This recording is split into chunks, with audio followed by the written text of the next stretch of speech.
Para naman sa inyo, aray, mga kabayan kong magbabarek, nakatulad ka, ay nakoy, panuorin ninyo ito hanggang dulo. Napakasarap na pulutan, chicharon, bulaklak, ni Sir Boyet. Yan, mga kabayan, ako'y umorder na rin murang bitukang aray, kay kumparing Daddy Alvin Katapang, din sa bagong palengke, Batangas City. Kaya ating hugasan maigi ng papagayaan. Yan, pagka bagong-bagong patay, talagang mas mabisa sa mga punsyonan. Pag may mga katayan, naku, lalong masarap. Pagka nahanginan na rin, nakarikate, medyo nagulang na rin. Basta hugasan lang natin maigay. Yan, tulad na nakikita nyo, yan ating pakukuluan muna. Yan sa ating kalderong yan, at ating inapoy na yung aking magical na yan. Mga kabayan, tunay namang kailangan yung ating murang bitukan ng baboy na yan ay talagang napakuluan muna ng husay. Bukod doon sa paghuhugas na ating ginawa, ipakukuluan muna ng husay at ating papalitan din ng ating pinagpakuluan yan maya-maya ng karikit niya. Kita nyo, ating pinabilisaw, ang bidyaw, nang sagay hindi kayo may knife. Yan, mga kabayan. Di baga, halu-haluin din. Siyempre, para yung mga iba-ibabaw ay mapapunta doon sa ilalim. Yan na. Atin munang babantuan ng malamig-lamig bago natin at baka makamadlay. Ay tunay na pag nakabanli, ay tunay na baka mamuti ang kamay. Ayan. Ipapalitan lang natin ng tubig na pag-almusan natin ng diretso at tititimplahan din natin maya-maya ng karikait pag inabulak na. Lalagyan lang natin ng tubig. Gulay, siyempre. Ayos. Pwede na natin uling isa lang yan, mga kabayan. Habang ginagawa ko yung pagsasalang ni gusto kong batiin si kabayang Reynaldo de Castro, si Ray de Castro, kumpare nung aking kapatid na si Tame, si Romel Melo. Kumusta ka, nabaga daw diya sa room italay. Yan, mga kabayan, meron tayong pansahaw, meron tayong tangla, may pork broth cube, may dalawang sibuyas, may asin, may bawang, may paminta, at may karikit na fermented sugar cane. Ganda ng bigkas. Mga kabayan. Yan ang ating pampalasa di at pampambangon din ng amaw. Tulad na nakita nyo, may tangla, may lemongrass. Para naman talagang hindi natin maamoy yung mga hindi ka nais-nais na amoy. Atin lang pakukulang maigi yan, ang papagayan. Kabayang Shelito Lakap, kamusta ka na kabayan? Salamat sa iyong panunuor.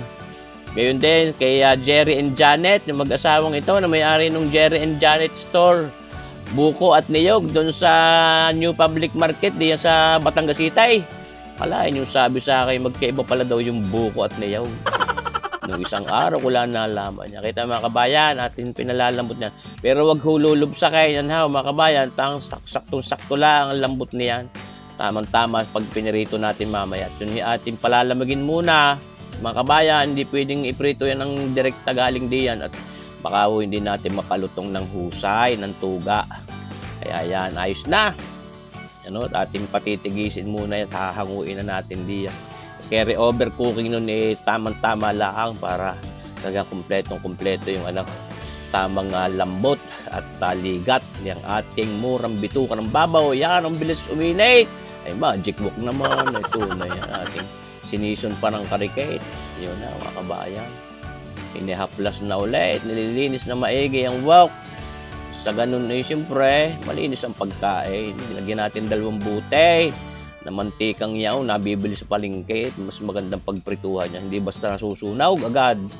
Yaw, inihaplas na nga doon. Sa wok na yaw ng ating chicharong bulaklak na gagawin. Yung ating murang bituan ngayon. Kita nyo, yun ay malamig. Yun ay sinuot ko sa frigidaire.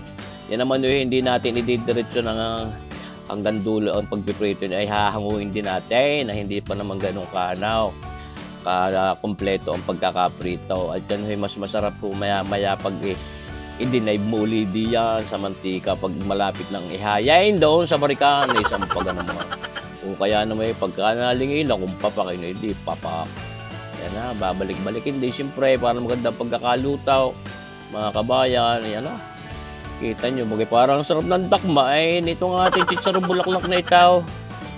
Naman, nakaw sa barikan ay panalong-panalaw. Sabi ko sa mga kabayan, pag naumpisan matatampil mo matatapik mo mga kamay pagka tuong siya ng pamumulutan, yung mga, lalo na yung inang hindi naman nabe, pinang hindi manabe, dadating walang-wala, pag tayo mimiha-miha, at sinilas pa'y talipa, tapos may gana pa magwala, paano yung lasing?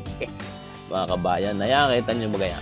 Yun na, yun pinalamig na ulit natin ng karikay at arihim, iyahayin ko na sa barikan. At pagka pinarito ko ng garnay, sakto ang lutong. Talaga naman panalong-panalaw, crunching-crunchy. Talaga namang dagis-disan sa ngipin pag yung kinagat. Mga kabayan, pero yan sa totoo lang yan aking unang batch na pinaritong yan, hindi ko naihayin sa barikan niya. Paano gahoy? Ako'y natuwang papakain. Siyempre, yan na, mga kabayan, na sinasabi ko. Kita nyo bagahaw, ang itsura naman. Tapos may sausawang ka rin, suka, bawang, at siling mga na may pamintang karikay. At may kaunting brown sugar na putlain. Ay tunay na panalong lasa. Tapos lalagyan mo pa ng mga lighting effects na papagarnay. Aba, ay tunay naman. Di kayo panalo, may drama siya. Pinaikot na naman, ay pagka inaliw-liyaw at mga pagsukadiyang ay siya, walang magagawa sa iyo sa Rumboyet. Ayan na po mga kabayan, uutay na natin. Ang sarap naman ng papakin tunay na. Pero kuidaw din pag may mga rayumahit, may mga gout. Tunay na, kuidaw. Ang cholesterol day, siyang isa na ay pag paminsan-minsan na may nga, ay tunay na. May may pagpapataka pang nalalaman nito si Sir Boyet. Kain na kayo na sana kayo makagawa din unang papagarnay. Mga kabayan, simple naman kadaling kabayang Richard Ganila. Diyan, sa mga taga-Shakes, SM Bacoor, Cavite, salamat sa inyong panunuor. Si kabayang Alfie Aldovino.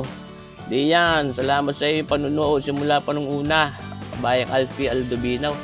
Si kabayang Eric Saino. Ayan. Kumusta po yung mga Saino, Palma family diyan sa New Jersey, mga kabayan. Si kabayang Adrian Kapispisan, lagi ding nanonood. Salamat po kabayan. Si kabayang Adarme. Yan po, shoutout po doon kay Mea na nanonood, nagmumula doon sa Dubai. Taga Batangas din itong mga ito. Salamat sa inyong panonood mga kabayan. Tulad ng talaga hong aking ayos na ayos ang pagpamamapa ko na rin chicharong bulaklak na ray. Tunay naman. Ay paano na may kasarap naman talaga. Kabayang Mayla Meneses, salamat sa iyong panonood palagi kabayan. Diyan sa Doha, Qatar. Kung ikaw bagay dyan pa sa dyan binji itaw. Itong ating mga padaling itaw. Salamat sa iyong laing panonood kabayan. Melanie Sanchez. Diyan sa Santo Yimas, Batangas. Salamat sa inyong panunood. Yan mga kabayan. Kayang-kaya nyo rin gawin. Kayo gumawa. Ako talagang panalo sa barikan. Yun hong sunod na batch na yan, niluto ko, ay di, yun hong napahay sa barikan. Hindi ko na pinakita. At baka may mga makapagreklamo sa akin. Lagi daw ako nagpapakita ng barikan na Hindi naman hulasing mga kabayan. Talaga namang may karikit na barek para laging masigla. Hindi mga tatamlay-tamlay at mga miha-miha at itong luyen ay kailangan. Salamat mga kabayan sa inyong pagpanonood sa aking video aray. Saan po kayo mag-subscribe at hit ang bell icon, mag-comment. Yung po mga hindi ko nasa-shoutout ay sa sunod daw. Salamat ulit mga kabayan.